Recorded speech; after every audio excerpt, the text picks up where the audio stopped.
Cultural materialism. Give the question number. Cultural materialism is a term coined by Raymond Williams. Yes, sir. He is a British critic and philosopher. He is of the postmodern age. He says, literature of any age reflects the dominant value of the age. ये simple language यही पहले हम लोग कहते थे, literature is the mirror of the society. इसका ये literature of any as reflects the dominant मैंने मेन वैल्यूज़. मेन बात जो है लिटरेचर उस युग का दिखाता है. लिटरेचर उस युग के मुख्य बातों को दिखाता है, वैल्यूज़. अब देखिए एग्जाम्पल से पता चलेगा. Consider the drama the merchant of Venice bye Shakespeare. Shylock is ridiculed. इसमें क्या होता है, शायलॉक यहूदी है, उसका लोग व्यंग मजाक उड़ाता है. क्या देखिए, this shows the Christian attitude towards the Jews in the Elizabeth age. इस नाटक से क्या पता चलता है, क्रिश्चियन लोग कैसे जू को घृणा की दृष्टि से देखते थे, ये हम लोग को पता लगता है. अब देखिए फिर दूसरा example, the drama Henry the fifth bye Shakespeare shows that England wanted peace and friendly relation, a page 2 में हमारे रिलेशन विथ फ्रांस. तो हेनरी फिफ्थ से क्या पता चलता है कि इंग्लैंड ना फ्रांस से दोस्ती चाहता था, लड़ाई झगड़ा नहीं करना चाहता था. The French king gives away his daughter in marriage to an English prince. वो अपनी बेटी को, फ्रांस का राजा अपनी बेटी को इंग्लिश के राजकुमार से शादी कराता ताकि दोनों इंग्लैंड और फ्रांस में दोस्ती बनी रहे. It is hoped that because of this marriage, wars between England and France will end. So ये शादी करा क्या होगा, दोनों देशों जो लड़ते रहते हैं फ्रांस और इंग्लैंड, वो लोग अपना लड़ना बंद करेंगे. तो क्वीन सपोर्ट दिस मैरिज.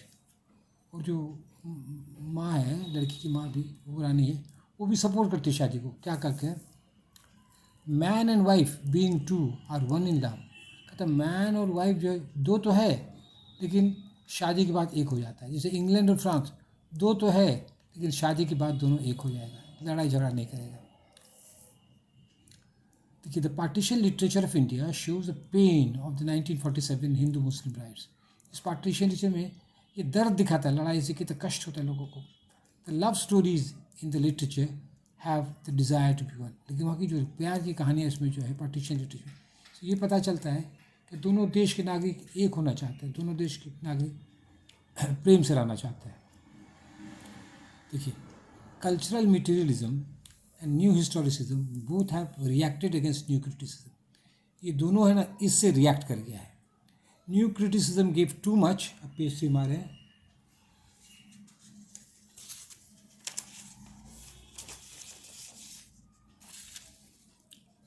हाँ पेज 3 में आ गए, इसको हटा देते हैं.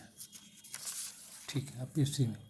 तो न्यू क्रिटिसिज्म क्या करता था, give too much importance to the text. Text मैंने जो लाइन है, जो वर्ड है, प्रिंटेड वर्ड्स है, उसी पर फोकस वो लोग करता था, new criticism. Cultural materialism and new historicism want that we should consider the history and social background while explaining a poem, drama और नॉवल. लेकिन ये कल्चरल मटीरियलिज्म क्या चाहता है कि हम लोग पोएम को तो देखें ही, लेकिन साथ ही साथ क्या देखें, उसके हिस्टोरिकल बैकग्राउंड देखें, सोशल बैकग्राउंड देखें. जब पोएम पढ़ रहे हैं, ड्रामा पढ़ रहे हैं, नॉवल पढ़ रहे हैं, तो उसका सोशल बैकग्राउंड, हिस्ट्री भी देखना चाहिए. यही कहना है कल्चरल मटीरियलिज्म. ड्रामा देखो और साथ ही साथ उसका हिस्ट्री देखो, पॉलिटिक्स देखो, उसका माहौल देखो. Cultural materialism helps us to recover history. अब देखिए इससे क्या फ़ायदा होता है. तो पुरानी बातों में कोई नाटक पढ़ के, कोई पोएम पढ़ के हम लोग उसमें इतिहास हम लोग पता लगा सकते हैं. This means we find out new things about the people whose literature we are reading. और जिस देश के लोगों का साहित्य हम लोग पढ़ रहे हैं, हम लोग साहित्य पढ़ने पर हम लोग वहाँ के लोगों के बारे में पता लगा सकते हैं. Recover history from Shakespeare's Othello. अब देखिए एक एग्जाम्पल है, we can understand how white man hated the black. और शेक्सपियर ओथेलो पढ़िएगा तो लगेगा गोरे लोग थे, ब्लैक से कितना घृणा करते थे. Othello, the black man kills his beautiful white wife Desdemona. इस नाटक में क्या दिखाता है कि ओथेलो जो है, ये ब्लैक है, वो शक के आधार पर अपनी बीवी को, सुंदर, बहुत सुंदर, अति सुंदर है डेस्डेमोना, गोरी है, वाइट है, वो वाइट लेडी, उसको मार देता है ओथेलो जो है। तो क्या होता है, तो ड्रामा में क्या पता चलता है, द ब्लैक्स आर डेंजर, अरे बाप बड़ा खूंखार आदमी सब होता है, समझे ना, शक के बाद मार देता है अपनी पत्नी को। तो ड्रामा क्रिएट्स दिस पिक्चर, और नाटक पढ़ने के बाद यही पिक्चर होता है कि ब्लैक लोग बहुत खतरनाक होता है। तो ये हो गया पेज 4 हमारा है।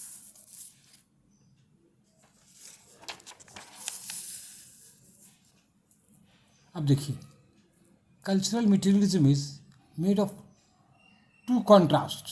ये दो शब्द जो है, दोनों में कॉन्ट्रास्ट, भेद है, अंतर है। Culture means customs, believes, art, culture मतलब कला, एंड वे ऑफ लाइफ, कैसे लोग जीते हैं, वो हुआ कल्चर, खास करके आर्ट जो है। Materialism means the believe that money and physical comforts are more important than spiritual values. और मटेरियलिज्म में क्या होता है कि पैसा कौड़ी, धन दौलत, गाड़ी, ये सब ज़्यादा इंपॉर्टेंट है, और स्पिरिचुअल का वैल्यू नहीं है, रिलीजन का कोई इंपॉर्टेंट नहीं, मीन्स ये पैसा कौड़ी चाहिए मटेरियलिज्म भी। अब देखिए क्या होता है, materialism is the believe that only physical things exist. और मटेरियलिज्म क्या होता है, जो चीज़ दिखाई पड़ता है वही है, और आत्मा उसमें कुछ नहीं है, कला फला को तो उतना ध्यान नहीं देता है materialism. Cultural materialism considers art and literature and also the physical needs of the people. लेकिन कल्चरल मटेरियलिज्म क्या कहता है, वो क्या कहते हैं, आर्ट पर भी ध्यान देता है और फिजिकल, दोनों को मिला के देता है। Cultural materialism considers art and literature, दोनों को, ठीक है। Cultural materialism considers art and literature and also the physical needs of the people, दोनों को चल देखे चले। Physical needs means money, food, cloth etcetera, और फिजिकल नीड में ही होता है कि पैसा कौड़ी, धन दौलत को भी देखिए, और साथ ही साथ कला को देखिए, लिटरेचर को देखिए, कविता को, दोनों देखना है। अब हम आएंगे पेज 5 में, अकेले आ जाएं, ठीक है, नो प्रॉब्लम। अब देखिए, ये इंपॉर्टेंट है, cultural materialism helps in finding out the fault lines. अब देखिए, बहुत इंपॉर्टेंट है ये कल्चरल मटेरियलिज्म, जहाँ लोग गलती किए हैं उसको हम लोग पता लेते हैं, कहाँ पर फॉल्ट है, ये fault line. This means the mistakes humans have made in the past. तो कल्चरल मटेरियलिज्म से हम लोग जो पढ़ेंगे ध्यान से, तो क्या लगे कहाँ हम लोग गलती किए हैं। This means the mistakes humans have made in the past. हम लोग जो गलती करिए, मानव जाति जो गलती की है, उसको हम लोग को होश होता है। We can support the feminist and the lesbians. तो हम लोग जैसे औरतों पर बहुत अत्याचार किए, अब हम लोग को गलती पता लगी, अब औरतों पर उतना अत्याचार नहीं करना है। तो लेस्बियन पर हम लोग बहुत लोग उसको बुरा मानते हैं, लेकिन अब कहता है कि मॉडर्न जैसे नॉर्मल जब चीज़ है, इस पर उतना क्या कहते हैं, अंकुश, उसका इतना प्रोटेस्ट नहीं करना चाहिए। उनको गलतियों से सीखना है, ठीक है। अब देखिए क्या है, नया पॉइंट, नया पैराग्राफ।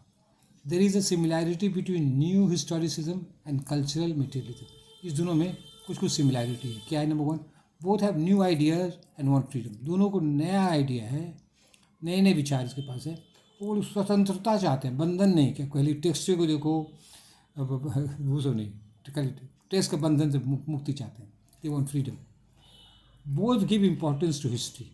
तो ये न्यू हिस्टोरिसिज्म और कल्चरल मटेरियलिज्म जो है, दोनों हिस्ट्री को इम्पोर्टेंस देता है। कोई पोएम कीजिए तो उसका हिस्ट्री देखिए, history. Both want close reading of the text. तो दोनों को, हाँ, क्लोज रीडिंग ऑफ टेक्स्ट इसमें भी चाहिए। एंड क्रिएटिव थिंकिंग, इसमें क्या है, क्रिएटिव, अपने दिमाग को, विचार को, और क्रिएटिव, वो नया नया नए नए विचार लाइए। तो बंधन में मत पढ़िए, सिर्फ खाली टेक्स्ट को देखना है, ठीक है। और लास्ट पेज है मेरा, लास्ट पेज 6 है।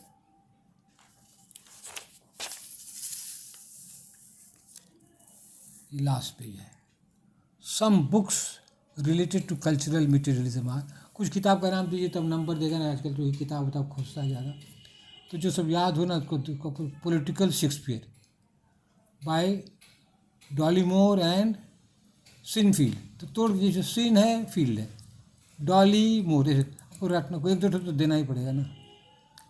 कल्चर एंड सोसाइटी, डेट मत दीजिएगा 1965 खाली, ये है रेमॉन्ड विलियम्स। इसलिए दिए कि ये किस एज का है, पोस्ट मॉडर्न एज का, सेकेंड वर्ल्ड वॉर के बाद आया है, रेमॉन्ड विलियम, ठीक है।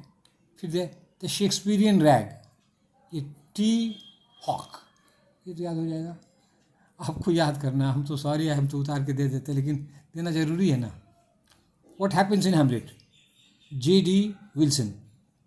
अब कंक्लूजन देखिए, to conclude, cultural materialism, Marxism and new historicism are pushing back the frontiers of literary criticism.